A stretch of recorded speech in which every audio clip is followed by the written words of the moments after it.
The Downshire Hospital is a large Victorian institution which opened its doors in 1869. At its peak it had 1,200 patients and hundreds of staff. Over the past 25 years, we have seen a major transformation of how mental health services are provided, from hospital to community. A move away from this large psychiatric hospital environment with its communal facilities, where patients lived and ate their meals together, slept in large dormitories, shared bathrooms, and lacked both independence and privacy.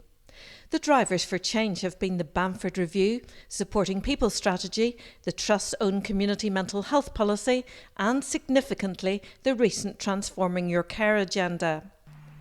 53 Ardglass Road is a partnership with Oakley Housing and a number of other bodies.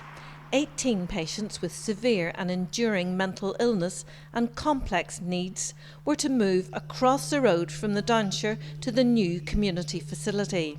Some had called the hospital home for 15 years.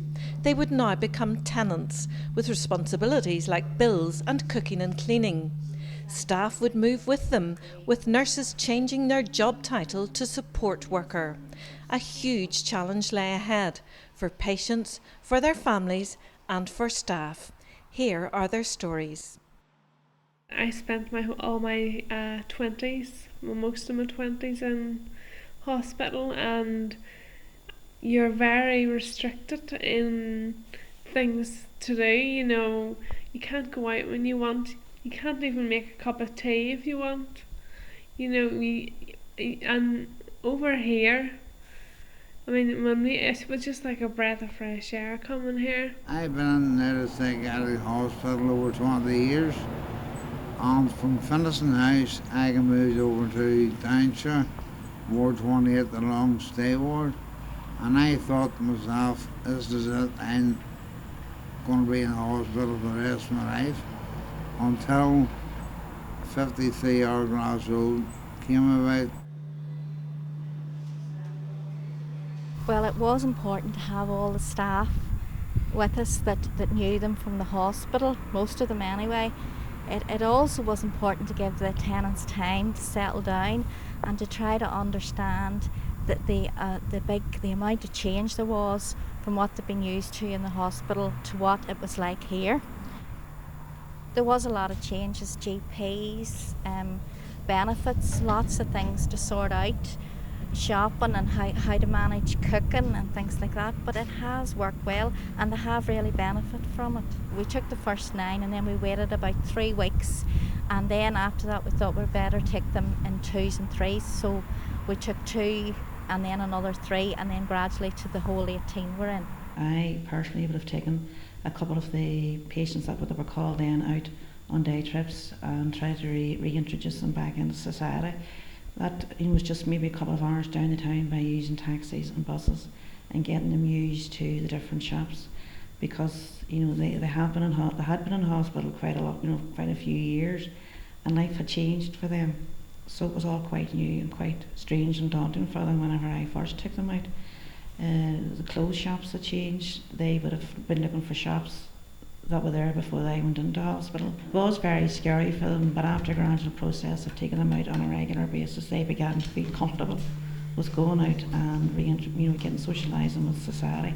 We do our own thing, go out with our families, we make our own food anytime we want. It's just, I know it doesn't sound like a big thing to use, but for us to be able to make our own dinner and not rely on the disgusting hospital food. My life has improved, more independence.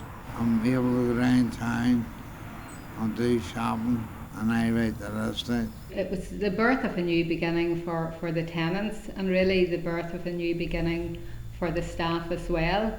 It was unknown to us, and we just hoped that that it would work. My vivid memory of leaving the hospital in Ward 28 at that time was that the patient, as we called it then, had a curtain round their bed. They had a single bed. It was maybe a 6-bedded dormitory. They had all their lifelong possessions just in that small area. And to think that when we arrived in 53 Ardglass Road that they had a room to themselves, an ensuite. We knocked on their door, we gave them the privacy that they always really should have had. It was staff being a guest in their home, and I think that's the big factor. We are guests in their homes. You go into every room and there's a story in every room. Every room's different. It tells you a lot about the tenant, and it's that one-to-one time that you have with them, which I felt that I had lost that in the latter years as a nurse in the hospital. We worked in a culture where our day was run by routine, everything was done to time.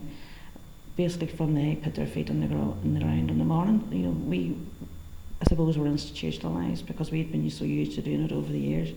But now since they've moved over to Ardglass Road, they've gradually got that life back. In hospital, you're kind of reminded of your illness every day because you see different people with it and you constantly have in your head. Over here, it's like friends sharing a wee house, and we don't talk. The four of us in here, we don't talk about illness or anything. No other trips planned, day out to Newcastle or? Well, there's one coming up in June or July, I think it is. Being looked after so much, you know, having to have certain meal times and that sort of thing. And now, of course, I do my own grocery shopping, and I can sort of go out and come back whenever I want. Well, I think this is care in the community at its very best. I'm very happy that my son's here. The staff know everybody individually. They know the individual requirements of each tenant. And if I ring to make an inquiry about something, there's always someone at the end of the phone to tell me what's going on. And it really is very reassuring for someone like me. We were always aware that he was maybe going to have a breakdown or you know, suffer some setback. But since he's come here, he's settled into the environment, which is really tremendous here with the support that he gets from the staff. Also the surroundings where he is in his own room, he's got his own kitchen and all the facilities that are there, just like his own home, if you like. And so it's a lovely place. It has been a huge success, and largely because of many people involved, but particularly the staff and particularly the relatives who have been involved, and the tenants and their engagement has been very, very crucial to making this project work and a success. They now have their own individual rooms with their own suites. They were involved with colour schemes, with the fabrics of their room, things that they found actually difficult initially, but with the help of very, very skilled and very dedicated staff, those decisions were relatively easy for them to take. I'm not in here all the time. My sister and brother says we have a better social life than what we have getting out and about, you know, so I love it here, really do. Personally, I feel it's the best thing that's ever happened to me. I feel very comfortable working in this setting. I get up in the morning and really enjoy coming to my work. I want to say a big thank you to everyone that's been involved, you know, from the planning to the building to the nurses coming in and stuff. They've just made my life just 100% better.